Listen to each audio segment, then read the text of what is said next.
Operation जागृति के तहत महिलाओं और बालिकाओं किया गया जागरूक करहल। ऑपरेशन जागृति के तहत क्षेत्राधिकारी चंद्रकेश सिंह ने ग्राम पंचायत हरवाई के पंचायत घर में महिलाओं और बालिकाओं को जागरूक किया। क्षेत्राधिकारी चंद्रकेश सिंह ने कहा कि महिलाओं और बालिकाओं को मोहरा बनाकर झूठे मुकदमे दर्ज कर दिए जाते हैं, जबकि मामले पारिवारिक विवाद, भूमि विवाद, नाली विवाद के होते हैं। उन्होंने बालिकाओं से कहा कि वह मोहरा न बने, वह अपनी पढ़ाई पर ध्यान दें। प्रभारी निरीक्षक कुशल पाल सिंह ने ग्राम पंचायत कंजरा के पंचायत घर में ऑपरेशन जागृति के तहत महिलाओं व बालिकाओं को किया जागरूक। प्रभारी निरीक्षक कुशल पाल ने कहा कि बालिकाओं को मोहरा न बनाया जाए। अगर किसी महिला या बालिका के साथ कुछ गलत होता है तो पुलिस उनके साथ है। इस दौरान उन्होंने हेल्पलाइन नंबरों के बारे में भी जानकारी दी। महिलाओं और लड़कियों को साइबर क्राइम के बारे में भी जानकारी देते हुए उन्हें जागरूक किया। इस अवसर पर क्षेत्राधिकारी चंद्रकेश सिंह, प्रभारी निरीक्षक कुशल पाल, श्री कृष्ण एसआई सतीश कुमार, एसआई सत्यवीर सिंह, प्रधान सुरेश यादव, प्रधान सचिन कुमार, सौरभ कुमार, प्रेम कुमार, राम बाबू, अनुज, रोजगार सेवक जर्मन सिंह, क्षेत्र पंचायत सदस्य आदि पुलिस कर्मी एवं राम नरेश, राकेश, नरेश, उदयवीर, आशुतोष, सर्जन सिंह, सचिन, विशेश्वर, ललित, नेहा यादव, पंचायत सहायक नारायण दास दुबे, उर्मिला देवी, रामशिला देवी, जमुना दास देवी, शीला देवी आदि ग्रामीण मौजूद रहे। रोहित मोहित की रिपोर्ट। पढ़ने वाला लड़का है तो उस चीज को आपको 100% अपने माँ बाप को, अपने दादा दादी को बताना है। और आप लोगों से ये रिक्वेस्ट है कि बच्चा जो भी शिकायत लेके आपके पास आता है तो आपको सुनना जरूर है। अगर आप पहली बार बच्चे की शिकायत नहीं सुनेंगे, अपने बच्चे को डांट देंगी, तो उसके मन में ये भय हो जाएगा कि कोई भी अगर उसके साथ गलत होता है तो वो घर पे फिर डर के बाद नहीं बताता कि हमारे घर पे बताएंगे तो मम्मी पापा मुझे डांटेंगे। तो बच्चों की बात को आराम से सुनना है और उसका सलूशन भी निकालना है, आपको उसका समाधान भी करना है। कोई ऐसा व्यक्ति है जो परेशान कर रहा है, आप स्वयं समस्या का निदान नहीं कर पाते हैं, तो आप हमको बताइए, हम आपकी समस्या का जरूर निदान करेंगे। जो भी उसको परेशान कर रहा है हम उसके खिलाफ कानूनी कार्रवाई अवश्य करेंगे, उसमें कोई दो नहीं। मर्यादा है तो हम अपना जो अपने को जो अपमान नहीं करेंगे तो उससे बचना है। किसी से उसमें भी झगड़े में अपना मोहरा नहीं बनना। दूसरा, तो जो हमारी छोटी बच्ची है 18 साल से कम, वो शुरू में जो है थोड़ा सा जानकारी कम रहती है, तो उन्हें जो है काउंसलिंग करनी है। बड़े बूढ़े रहते हैं, पहले घर में बड़ा बूढ़ा रहता था तो 4 घर इकट्ठे रहते थे, तो दादा दादी अपना देखते थे। वो नहीं, अब अलग अलग हो गए, सब अपना काम पे चले जाते, तो बच्चों को ध्यान नहीं दे पाते। तो उस पर हमें ध्यान देना बच्चों को। 18 साल तक उसके बाद तो समझदार हो जाते हैं। तो उसमें अगर बच्चों को परेशानी होती है तो उन्हें समझाइए, बताइए कि ये जो है, कभी कभी बच्चे जो डर जाते हैं किसी दोस्त के चक्कर में आके, तो उसे डरा के जो बरगला के जो उसे परेशान करके दबाव में गपलत में आगे लगी चली जाती है, लेकिन उसमें लाइफ जो उसकी खराब हो जाती है। कारण है कि उसका 18 साल से कम जो है लड़की, उसकी सहमति नहीं मानी जाती है।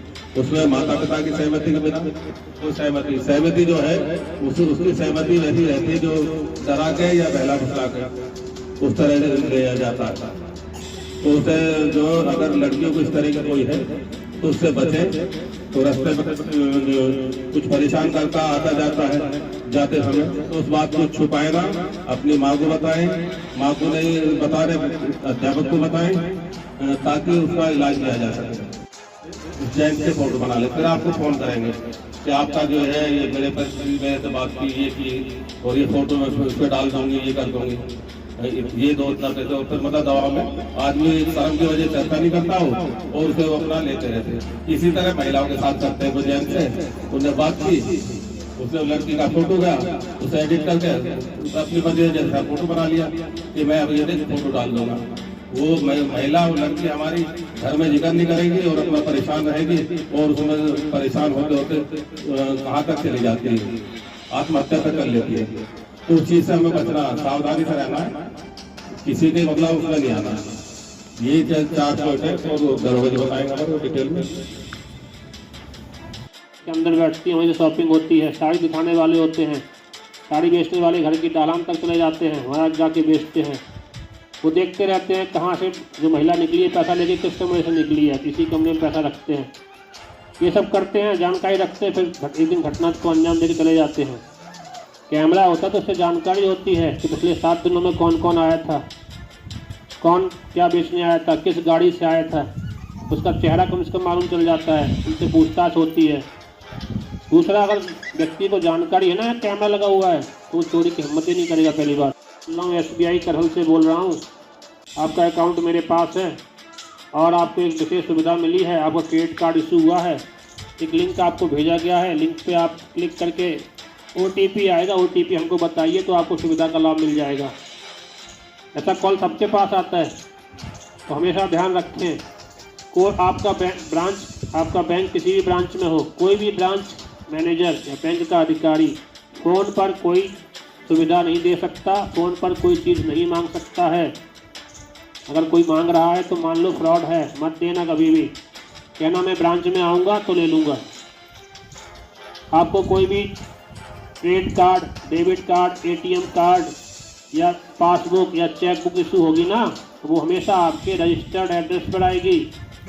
जो पता आपने फॉर्म भरते समय लिखवाया था, जो पता आपने आधार कार्ड पर लिखा था, उसी पते पे अपने आप घर पे पहुंचेगी।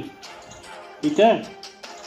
यह जो कार्यक्रम हुआ क्या था कार्यक्रम? ऑपरेशन जागृति कार्यक्रम हुआ था कि ADG आगरा ने के निर्देशन पर चल रहा है। उसमें CO साहब आने थे, किन्हीं कारणवश नहीं आए, इंस्पेक्टर साहब करैल आए हमारे, और यहाँ जो हमारी ग्राम सभा की पब्लिक थी, लेडीज एंड जेंट्स, उनको अच्छी तरह समझाया और लोगों की समझ में आया। इसका मुख्य उद्देश्य क्या है? मुख्य उद्देश्य ये है जो बालिकाओं के साथ या महिलाओं के साथ अत्याचार हो रहा है, उनको आगे करके फर्जी मुकदमे लिखाए जा रहे हैं, वो बात समझानी थी कि कभी महिलाएं अपने परिवार के भी गलत मुकदमा को न लिखवाएं। जी, जैसे नल की लड़ाई है, मेड़ की लड़ाई है और खेत की लड़ाई है, उसको लेकर के महिलाओं को आगे कर देते, लड़कियों को आगे कर देते, उनके खिलाफ कहते कपड़े फाड़ दिए, ब्लाउज फाड़ दिया, बलात्कार किया। इन सभी बातों को बड़े अच्छे ढंग से इंस्पेक्टर साहब ने समझाया। जी सर। और